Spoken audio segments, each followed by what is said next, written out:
first tip that I'd like to share is to go ahead and do your shopping while you're completing the job, or even just grab a cart and take it with you so that you don't look like you're just aimlessly walking around.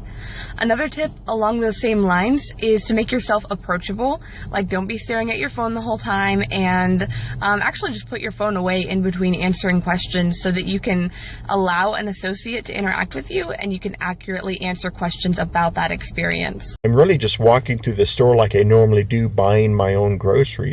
So taking into account real life, it's actually really easy to do these audits. I believe most employees are trained that if they are approached by a customer, they are to greet them and ask how they may help them.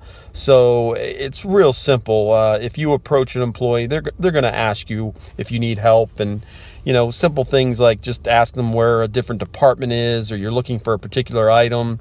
It's real simple, and most of them, most Walmart employees have name tags on. I've rarely have I come across any employees without a name tag on. Open up a text message on your phone, and as you are going through the store and you're interacting with the employees, you can write down their name and whether they greeted you and whether they asked if they could help you and whether they said goodbye appropriately and what section they were in.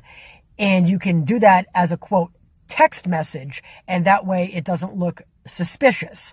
And you can then enter several of them at once in like a not busy section of the store where nobody's really paying attention to you. I had to go to a pharmacy, bakery, or lawn. You'll always get an employee there, and they're always really, really cool.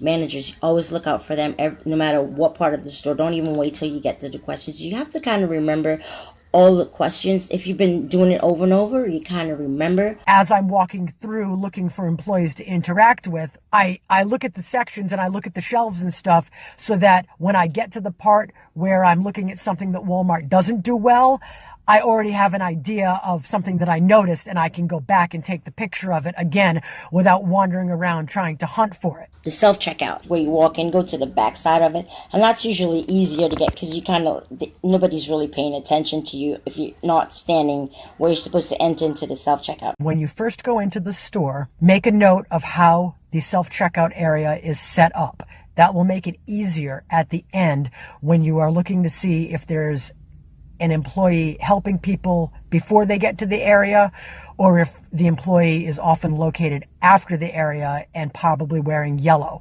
If you know that ahead of time, you don't have to spend as much time lingering around that section trying to take the photo as you're leaving the store. The last tip I'd like to share today is after you've taken a picture to submit for the job, make sure to take the time to look back at that picture and make sure that it's not blurry and that it captures everything that it needs to capture so that you can get credit for that picture as well.